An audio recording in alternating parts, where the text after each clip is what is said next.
Hello दोस्तों, आप सभी का हमारे यूट्यूब चैनल डीके पाठशाला में स्वागत है। दोस्तों, आपको पता होगा इस समय हमारे चैनल पर आपके लिए जीके की टेस्ट चल रही है, जो दोस्तों वैसे तो आपके सभी एग्जामों के लिए इंपॉर्टेंट है, लेकिन विशेषकर जो आपका वीडियो एग्जाम होने वाला है उसको ध्यान में रख के बनाई गई है। यहाँ पर दोस्तों आज हम बात करने वाले हैं आपका कि भारत का भूगोल से संबंधित कुछ इंपॉर्टेंट क्वेश्चन सॉल्व कराएंगे। और दोस्तों ये हमारा भारत के भूगोल का छठा पार्ट है। इससे पहले हमने पाँच पार्ट जो आपके लिए ऑलरेडी अपलोड कर दिए हैं। अगर आपने नहीं देखे हैं दोस्तों, हमारे चैनल में जाओगे आप प्लेलिस्ट में, तो वहाँ पर भारत एवं विश्व का भूगोल की प्लेलिस्ट मिल जाएगी आपको, उसमें जाकर आप देख सकते हो। वहाँ पर 5 वीडियो मिल जाएंगे भारत के भूगोल के, और साथ ही 10 वीडियो मिलेंगे आपको विश्व के भूगोल के। और भी अगर देखना हो आपको वीडियो यूपी जीके का, इतिहास का, राज्य व्यवस्था का, तो सारे वीडियो वहाँ पर आपको प्लेलिस्ट में मिल जाएंगे। तो चलिए शुरू करते हैं आज का वीडियो। दोस्तों पहला क्वेश्चन है कि भारत की मुख्य भूमि का अक्षांश विस्तार कितना है। तो दोस्तों भारत की जो मुख्य भूमि का अक्षांश विस्तार है दोस्तों, वो है आपका 8 डिग्री 4 अंश से लेकर 37 डिग्री 6 अंश उत्तरी अक्षांश के बीच। यानी कि जो ऑप्शन पहला वाला है वो आपका यहाँ पर करेक्ट हो जाएगा। और अगर दोस्तों बात करें भारत के देशांतर विस्तार की, तो दोस्तों वो है आपका 68 डिग्री 7 अंश से 97 डिग्री 25 अंश पूर्व देशांतर। यानी भारत का देशांतरी विस्तार।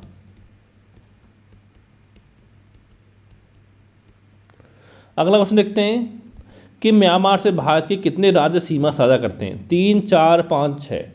तो दोस्तों म्यांमार से जो भारत के राज्य सीमा साझा करते हैं दोस्तों, वो आपके 4 राज्य हैं कि जो कि आपका म्यांमार से भारत की सीमा साझा करते हैं। अब देख कौन कौन से 4 राज्य हैं दोस्तों, उसमें एक आपका आता है अरुणाचल प्रदेश।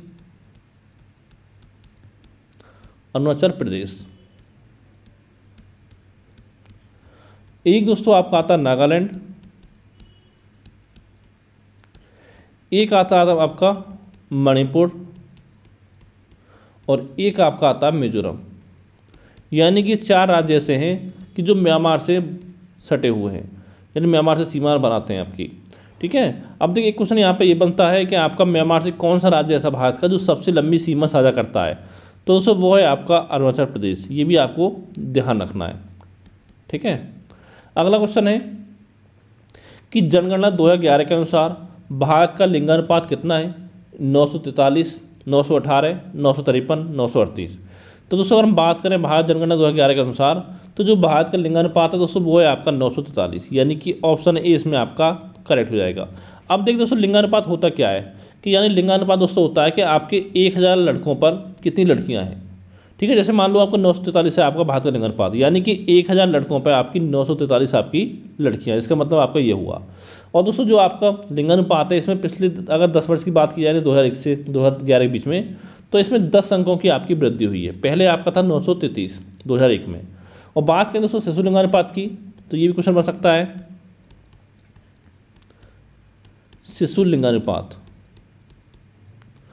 तो दोस्तों शिशु लिंगानुपात क्या होता है, देखिए जो आपका शिशु लिंगानुपात है भारत का दोस्तों, वो है वर्तमान में आपका 918, जिसमें कि दोस्तों आपके -9 की आपकी कमी हुई है। ठीक है, 2001 की तुलना में। तो दोस्तों ये दोनों पॉइंट आपको यहाँ पर ध्यान रखने हैं। अगला आपका कि न्यूनतम लिंगानुपात वाला राज्य आपका कौन सा है, ये आपको बताना है। पंजाब, बिहार, हरियाणा, छत्तीसगढ़। तो अगर दोस्तों बात की जाए आपका न्यूनतम लिंगानुपात की, तो वो है आपका हरियाणा। यानी सबसे कम लिंगानुपात जो वो आपकी हरियाणा में है। ऑप्शन तीसरा वाला आपका करेक्ट हो जाएगा। और बात करें आपका सर्वाधिक लिंगानुपात की,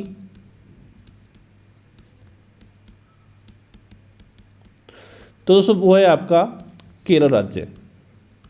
यहाँ का दोस्तों लिंगानुपात जो वो आपका 1084, यानी कि आपका 1000 लड़कों पर यानी 1000 पुरुषों पर आपकी 1084 महिला है। यानी महिलाओं की संख्या आपकी ज़्यादा है पुरुषों की तुलना में, अगर बात करें हम केरल की। और आज दोस्तों बात किया सर्वाधिक लिंगानुपात की बात करें, तो अगर हम बात करें केंद्र शासित प्रदेश की यानी यूटी की, तो दोस्तों वो है सबसे ज़्यादा आपका पुदुचेरी में। ठीक है। और बात करें आपका न्यूनतम लिंगानुपात केंद्र शासित प्रदेश में, तो दोस्तों वो है आपका दमन व दीव में। अगला क्वेश्चन है कि लद्दाख श्रृंखला का सर्वोच्च पर्वत शिखर कौन सा है। यानी लद्दाख श्रेणी कह सकते हो आप, तो राकापोसी, गार्डविन आस्टिंग यानी या केटू कह सकते हो आप, कामित पर्वत या आपका इंद्रासन। तो दोस्तों अगर बात करें हम लद्दाख श्रृंखला की, तो दोस्तों इसका सर्वोच्च पर्वत शिखर दोस्तों वो है आपका राकापोसी। यानी कि ऑप्शन ए इसमें आपका करेक्ट हो जाएगा। और दोस्तों लद्दाख श्रृंखला में एक आपका स्थान है वो क्षेत्र वो है आपका अक्साई चीन। ये भी दोस्तों आप चिन्ह, ये दोस्तों लद्दाख श्रृंखला में ही है। ये दोस्तों वो स्थान है कि आपका जो युद्ध हुआ था 1962 में भारत और चीन के बीच में, तो उस समय से इस क्षेत्र पर आपका चीन का कब्जा है, अक्साई चीन पर। ठीक है, ये भी आपका लद्दाख श्रृंखला में अवस्थित है। और दोस्तों इसमें एक आपको देखा होगा लद्दाख श्रृंखला में जो आपका कैलाश पर्वत है वो भी आपका लद्दाख श्रृंखला में ही आपका अवस्थित है, जो कि आपका तिब्बत चीन में है। और बात करें गार्डन राष्ट्रीय यानी K2 दोस्तों, ये कहाँ है? ये दोस्तों आपका काराकोरम श्रेणी में है, काराकोरम श्रेणी में। और जो आपका कामित यानी काराकोरम श्रेणी का जो सर्वोच्च शिखर है वो दोस्तों आपका गार्डन राष्ट्रीय यानी K2 है। और बात करें कामित पर्वत दोस्तों, कामित पर्वत दोस्तों जो है आपका ये जास्कर श्रेणी का सर्वोच्च शिखर है, सर्वोच्च शिखर। और जो आपका इंद्रासन है ये दोस्तों आपका पीर पंजाल श्रेणी का सर्वोच्च शिखर है, पीर पंजाल श्रेणी का सर्वोच्च शिखर। और दोस्तों यहाँ पर देखिए एक क्वेश्चन आपका एग्जाम में और बन सकता है कि वो है आपका कि विश्व की सबसे खड़ी ढाल वाली चोटी कौन सी है?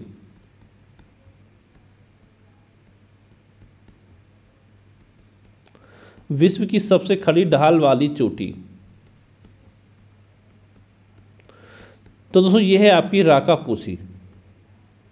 ठीक है, ये भी आपको ध्यान रखना है, विश्व की सबसे खड़ी ढाल वाली चोटी। अगला क्वेश्चन है कि द्वीप पर निर्मित भारत का सबसे बड़ा नगर कौन सा है? मुंबई, ठाणे, गोवा या इनमें से कोई नहीं? अगर दोस्तों बात की जाए आपकी द्वीप पर निर्मित भारत का सबसे बड़ा नगर दोस्तों वो है आपका मुंबई, जो कि दोस्तों आपका सालसेट द्वीप पर अवस्थित है, सालसेट द्वीप पर। और ठाणे जो दोस्तों वो भी आपका सालसेट द्वीप पर अवस्थित है या स्थित है। ठीक है, अगला क्वेश्चन है कि नीलगिरी जो पहाड़ियाँ हैं आपकी वो किन राज्यों में फैली हुई हैं? कर्नाटक, केरल, तमिलनाडु या उपयुक्त सभी? तो दोस्तों नीलगिरी की पहाड़ियाँ जो दोस्तों कर्नाटक, केरल, तमिलनाडु तीनों ही राज्यों में आपकी फैली हुई हैं, यानी कि ऑप्शन चौथा वाला जो है यहाँ पर आपका करेक्ट हो जाएगा। अगला क्वेश्चन है कि दक्षिण भारत की गंगा किस नदी को कहा जाता है? गोदावरी, महानदी, कावेरी या आपका कृष्णा? तो दोस्तों दक्षिण भारत की जो गंगा की अगर बात करें हम तो दोस्तों कावेरी नदी जो है उसको दक्षिण भारत की गंगा कहा जाता है, यानी कि ऑप्शन तीसरा आपका करेक्ट हो जाएगा। अब देखिए दोस्तों यहाँ पर देखिए आपको कन्फ्यूज नहीं होना है, एक क्वेश्चन ये भी बनता है कि दक्षिण गंगा किसे कहा जाता है। अगर आपसे एग्जाम में पूछे कि दक्षिण गंगा या दक्षिण की गंगा तो दोस्तों वो होगा आपका गोदावरी। अगर पूछे दक्षिण भारत की गंगा तो दोस्तों वो होगा आपका कावेरी। ठीक है, और साथ ही गोदावरी को आपका वृद्ध गंगा भी कहा जाता है। ठीक है, ये चीज़ आपको ध्यान रखनी है, गोदावरी कहा जाता है आपको दक्षिण गंगा या वृद्ध गंगा, और कावेरी कहा जाता है आपका दक्षिण भारत की गंगा। अगला क्वेश्चन है कि सही सुमेधनी योग बताना है। यहाँ पर दोस्तों कुछ आपके राज्य दे रखे हैं और साथ में कुछ झील दे रखी हैं कि कौन सी झील आपकी कौन से राज्य में है। केरल की बात की दोस्तों वेम्बनाड झील दोस्तों एकदम सही है, ये आपके केरल राज्य में है। और दोस्तों यहाँ की कुछ इंपॉर्टेंट झील आपकी और है, जैसे आपकी पेरियार झील हो गई, ये भी केरल में है आपका, और एक है आपका अष्टमुदी झील, ये भी आपका केरल में है। तो यानी कि तीनों नाम आपको यहाँ पर आपको याद रखने। अगले बात करते हैं राजस्थान की, तो दोस्तों डिडवाना झील जो राजस्थान में ये भी एकदम सही है। और यहाँ की कुछ और झीलें हैं आपकी, जैसे कि जयसमंद राजस्थान की, ठीक है, जयसमंद आपकी हो गई, फतेह सागर झील हो गई, फतेह सागर झील, और साथ ही दोस्तों आपकी राजसमंद झील हो गई, ये भी आपकी राजस्थान में है। और आपकी पिछोला झील भी राजस्थान में है, पिछोला, और साथ ही आपकी नक्की झील, ये भी आपकी राजस्थान में है। यानी सभी नाम आपको ध्यान रखने हैं। फिर है आपका उत्तराखंड, तो दोस्तों यहाँ पर राक्षस ताल झील है, ये सही एकदम। और दोस्तों जितनी भी आपके ताल के नाम से झीलें हैं उसमें मैक्सिमम झील दो वो आपकी उत्तराखंड में ही है। ठीक है, एक दो को छोड़ दिया, बाकी सारी जो ताल हैं आपकी वो उत्तराखंड में है, जिसमें आपको राक्षस ताल हो गया, नैनीताल हो गया, ठीक है, एक आपकी रूपकुंड झील वो भी आपकी उत्तराखंड में है, और एक दोस्तों आपकी मालाताल झील वो भी आपकी उत्तराखंड में है, और एक आपकी खुरपाताल झील वो भी आपकी उत्तराखंड में है, और एक है आपकी देवताल, ये झील भी आपकी उत्तराखंड में है। तो ये सारे नाम आपको ध्यान रखने हैं। और दोस्तों यहाँ पर देखिए झील का नाम आया है रूपकुंड, और दोस्तों इस रूपकुंड झील को आपका रहस्यमयी झील भी कहा जाता है, रहस्यमयी।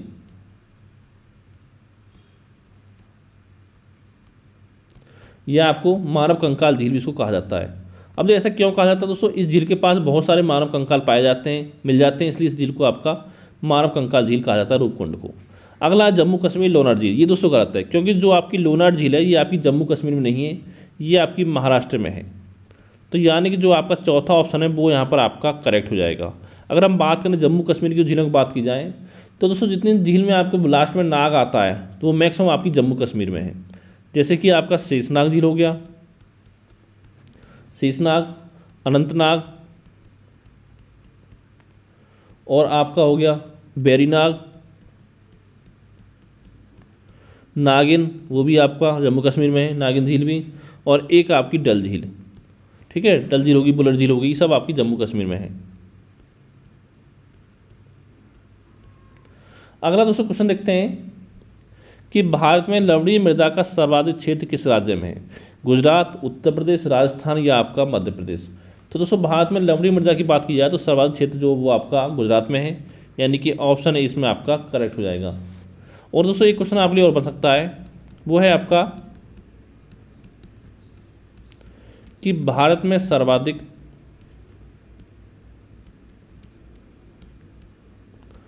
क्षारीय मृदा क्षेत्र जो है वो किस राज्य में है? सर्वाधिक क्षारीय मृदा क्षेत्र दोस्तों वो है आपका यूपी में, यानी कि उत्तर प्रदेश में। अगला क्वेश्चन है कि किस प्रकार की सिंचाई परियोजनाओं द्वारा भारत में सर्वाधिक सिंचाई होती है? लघु सिंचाई परियोजना, मध्यम सिंचाई परियोजना या बृहद सिंचाई परियोजना, या आपके इनमें से कोई नहीं। तो दोस्तों लघु सिंचाई परियोजना के द्वारा भारत में सर्वाधिक सिंचाई होती है, यानी कि ऑप्शन इसमें आपका करेक्ट हो जाएगा। यानी कि भारत की लगभग बात की जाए तो लगभग 62% जो सिंचाई है वो लघु सिंचाई परियोजना के अंतर्गत आपकी आती है। ठीक है, इसमें से क्या होता है, देखिए जो आपका कृषि योग्य क्षेत्र होता है वो आपका अगर 2000 हेक्टेयर से कम है तो वो आपका आता है लघु सिंचाई परियोजना में, हेक्टेयर से कम। और अगर आपका 2000 से लेकर 10,000 हेक्टेयर के बीच में आता है वो आपका आता है मध्यम सिंचाई परियोजना में। और 10,000 हेक्टेयर से अधिक वाला क्षेत्र जो वो आपका आता है बृहद सिंचाई परियोजना में। ठीक है, ये सब पॉइंट आपको यहाँ पर याद रखने हैं। और दोस्तों जो बृहद सिंचाई परियोजना दोस्तों इसमें आपकी नहरें आती हैं, नहरें में बहुउद्देशीय परियोजना जो आपकी इसी के अंतर्गत आपकी आती हैं, बहुउद्देशीय परियोजना। और दोस्तों जो मध्यम सिंचाई परियोजना इसमें दोस्तों आपकी आती हैं जितनी भी आपकी छोटी नहरें हैं वो सब इसमें आपकी आती हैं देश में। ठीक है, अगला क्वेश्चन है कि सही सम्मिलित नहीं, आपको बताना है कि कौन सा इसमें से आपका सही सम्मिलित नहीं है। यहाँ पर दोस्तों कुछ आपके टाइगर रिजर्व दे रखे हैं और साथ में आपके राज्य दे रखे हैं, कौन सा टाइगर रिजर्व कौन से राज्य में आपका है। काजीरंगा टाइगर रिजर्व असम एकदम सही है। पेंच टाइगर रिजर्व दोस्तों ये आपका गलत है, क्योंकि जो पेंच टाइगर रिजर्व है दोस्तों वो राजस्थान में नहीं है, बल्कि दोस्तों ये आपका एक तो एमपी में है और साथ ही आपका महाराष्ट्र में है, यानी ये आपका 2 राज्यों में फैला हुआ है। और नागरहोल टाइगर रिजर्व कर्नाटक ये भी सही है, सत्यमंगलम टाइगर रिजर्व तमिलनाडु ये भी सही है, यानी कि ऑप्शन दूसरा वाला जो वो आपका यहाँ पर करेक्ट हो जाएगा। अगला है आपका कि भारत में जूट उद्योग का प्रथम कारखाना कहाँ स्थापित किया गया था? कोलकाता में, सूरत में, मुंबई में या विशाखापट्टनम में। तो दोस्तों भारत में जूट उद्योग का जो पहला कारखाना था वो आपका कोलकाता में स्थापित किया गया था, यानी कोलकाता के पास आपका एक स्थान है वो आपका रिसारा, वहाँ पर आपका स्थापित किया गया था रिसारा में। और कब किया गया था दोस्तों? ये आपका 1885 में किया गया था। ठीक है, अगला क्वेश्चन है कि भारत में सीमेंट उद्योग का प्रथम संयंत्र कहाँ स्थापित किया गया? सोनभद्र में, चेन्नई में, सूरत में, मुंबई में। तो दोस्तों सीमेंट उद्योग का जो प्रथम संयंत्र है वो आपका चेन्नई में स्थापित किया गया था, ऑप्शन दूसरा आपका करेक्ट हो जाएगा। कब किया गया था? 1904 में। अब दोस्तों यहाँ पर एक क्वेश्चन बनता है आपके लिए कि सीमेंट उत्पादक शीर्ष देश कौन सा है? तो दोस्तों यहाँ पर पहला नंबर आपका आता है चीन का और दूसरा नंबर आपका आता है भारत का, यानी दोनों आपको याद रखना, चीन का कौन सा स्थान है, भारत का कौन सा स्थान है। पहला और भारत का स्थान आपको याद रखना है। अगला आपका कि चीनी के सर्वाधिक कारखाने किस राज्य में है? महाराष्ट्र में, उत्तर प्रदेश में, मध्य प्रदेश में या आपका पंजाब में। तो दोस्तों चीनी के जो सर्वाधिक कारखाने हैं वो आपके महाराष्ट्र राज्य में है, यानी कि ऑप्शन ए इसमें आपका करेक्ट होगा। ठीक है, और देखिए क्वेश्चन ये बनता है कि चीनी उत्पादक शीर्ष राज्य कौन सा है? चीनी उत्पादक शीर्ष राज्य कौन सा है? और साथ ही चीनी उत्पादक शीर्ष देश कौन सा है। अगर दोस्तों हम बात करें राज्य की, तो दोस्तों यहाँ पहला स्थान आपका आता है यूपी का और दूसरा आपका आता है महाराष्ट्र का चीनी उत्पादक राज्य में। और बात की जाए चीनी उत्पादक देश शीर्ष देश में, तो दोस्तों पहला स्थान आपका आता है ब्राज़ील का, ये भी आपको ध्यान रखना है, और दूसरा स्थान आपका आता है भारत का। ठीक है। और बात की जाए गन्ना उत्पादक की, गन्ना उत्पादक शीर्ष राज्य कौन सा है, तो दोस्तों उसमें भी आपका यूपी पहले नंबर पर है, यूपी पहले पर है, दूसरे पर आपका महाराष्ट्र है। अब दोस्तों यहाँ पर अधिक एक क्वेश्चन बताना है आपको कि गन्ना उत्पादक शीर्ष देश आपका कौन सा है, ये आपको बताना नीचे कमेंट करके। ठीक है, क्योंकि इससे पहले वीडियो में आपको बता चुका हूँ। और एक क्वेश्चन आपको और बता सकता है कि चीनी की सर्वाधिक खपत कौन करता है, चीनी की सर्वाधिक खपत। तो दोस्तों चीनी जो सर्वाधिक खपत होती है दोस्तों भारत में की होती है, यानी पहला स्थान आपका भारत का है इसमें और दूसरा स्थान आपका चीन का है। ठीक है। अगला क्वेश्चन देखते हैं कि देश का सबसे गहरा बंदरगाह कौन सा है, कोचीन बंदरगाह है, दीनदयाल या कांडला बंदरगाह है, विशाखापट्टनम बंदरगाह या आपका चेन्नई बंदरगाह है।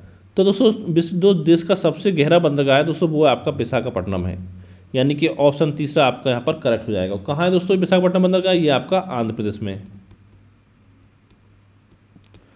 और पता है कोचीन बंदरगाह आपका केरल में है। ठीक है। चेन्नई बंदरगाह आपका तमिलनाडु में है और दीनदयाल कांडला बंदरगाह ये आपका गुजरात में है, जो कि दोस्तों एक आपका ज्वारीय बंदरगाह है, ज्वारीय बंदरगाह है आपका दीनदयाल या कांडला बंदरगाह है। और कोचीन आपका केरल में है और ये एक आपका प्राकृतिक बंदरगाह है।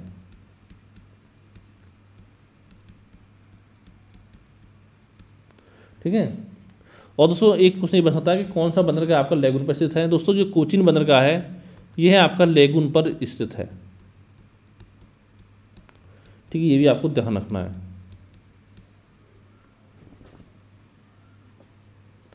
और दोस्तों जो आपका चेन्नई बंदरगाह है दोस्तों ये देश का दूसरा सबसे बड़ा बंदरगाह है, दूसरा सबसे बड़ा बंदरगाह है चेन्नई बंदरगाह देश का। पहला कौन सा हमें बताया पिछली वीडियो में, आपको पता होगा मुंबई बंदरगाह जो सबसे बड़ा है देश का, और चेन्नई जो बंदरगाह है दूसरा सबसे बड़ा बंदरगाह है। और साथ ही ये आपका पूर्वी तट पर देश का सबसे पुराना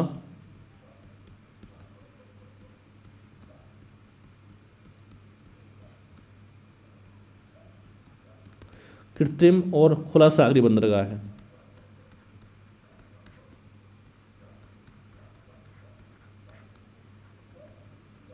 कृत्रिम और खुला सागरीय बंदरगाह।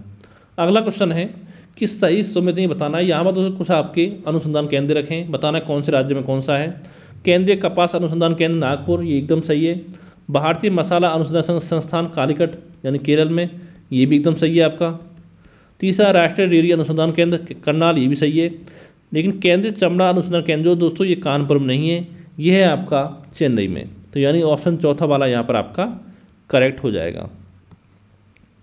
अगला क्वेश्चन है कि कोलकाता किस नदी के तट पर बसा है, ब्रह्मपुत्र, गंगा, हुगली या महानदी। तो दोस्तों कोलकाता जो है दोस्तों वो आपका हुगली नदी के तट पर बसा हुआ है, यानी कि तीसरे का ऑप्शन तीसरा यानी 98 का जो ऑप्शन तीसरा वो आपका करेक्ट हो जाएगा। अगला है चना के उत्पादन में शीर्ष स्थान किस राज्य का है, मध्य प्रदेश, उत्तर प्रदेश, महाराष्ट्र, राजस्थान। तो चना के उत्पादन में पहला स्थान जो वो आपका महाराष्ट्र का है, यानी कि ऑप्शन तीसरा आपका करेक्ट हो जाएगा। दूसरा आपका मध्य प्रदेश का है और तीसरा दोस्तों आपका राजस्थान का स्थान है। अगला आपका कि हिंदी के बाद कौन सी भाषा भारत में सर्वाधिक बोली जाती है, बांग्ला, तमिल, उर्दू या तेलुगु। तो दोस्तों हिंदी के बाद जो सबसे ज़्यादा भाषा भारत में बोली जाती है वो आपकी बांग्ला है, यानी कि ऑप्शन इसमें आपका करेक्ट हो जाएगा। पहले पे आपकी हिंदी हो गई, दूसरे पे आपका बांग्ला हो गया और तीसरे दोस्तों आपकी भाषा है तेलुगु, जो कि सर्वाधिक आपकी भारत में बोली जाती है। तो दोस्तों आज की वीडियो में इतना ही। उम्मीद करता हूँ ये वीडियो आपको पसंद आया होगा। अगर दोस्तों वीडियो आपको अच्छा लगा वीडियो को लाइक करें, चैनल को सब्सक्राइब करना ना भूलें। दोस्तों आपको पता होगा कि हमारे चैनल पर मात्र 15 से लेकर के 20 मिनट में आपको 20 जो इंपॉर्टेंट क्वेश्चन है वो आपको विद एक्सपीरियंस सॉल्व करा दिए जाते हैं। और दोस्तों मैं एकदम गारंटी से कह सकता हूँ कि किसी भी यूट्यूब चैनल पर इतने कम समय में आपको इतने क्वेश्चन आपको सॉल्व नहीं कराए जाते होंगे, ये मेरी गारंटी है। चाहे तो आप किसी भी यूट्यूब चैनल में जाकर देख सकते हो। और दोस्तों साथ ही आपने देखा होगा बहुत सारे चैनल ऐसे हैं कि जो जीके के टेस्ट ही चला रहे हैं वीडियो एग्जाम के लिए। कोई आपसे 500 रुपये ले रहा है और कोई टेलीग्राम क्यूज कराने के लिए आपसे 149 रुपये मांग रहा है। लेकिन दोस्तों हमारे चैनल में सब कुछ आपको फ्री में प्रोवाइड करा जाता है। लेकिन दोस्तों आपको पता हो कि जब मैं आपके लिए वीडियो बनाता हूँ तो एक वीडियो बनाने में लगा मुझे 3 घंटे की मेहनत कम से कम लगती है। तो दोस्तों अगर देखिए आपको लगता है कि मैं आपके लिए काम अच्छा कर रहा हूँ और आपको हेल्प मिल रही है हमारे वीडियो से, तो दोस्तों अगर आप लोग चाहो तो आप हमको सपोर्ट कर सकते हो। देखिए मेरा UPI नंबर है 7042654209। अगर दोस्तों देखिए दोस्तों जो भी आपकी इच्छा हो वो आप इस पर चाहो तो सपोर्ट कर सकते हो, लेकिन किसी से कोई भी जोर जबरदस्ती नहीं है। अगर आपकी इच्छा हो तभी आप सपोर्ट करें। Thank you for watching.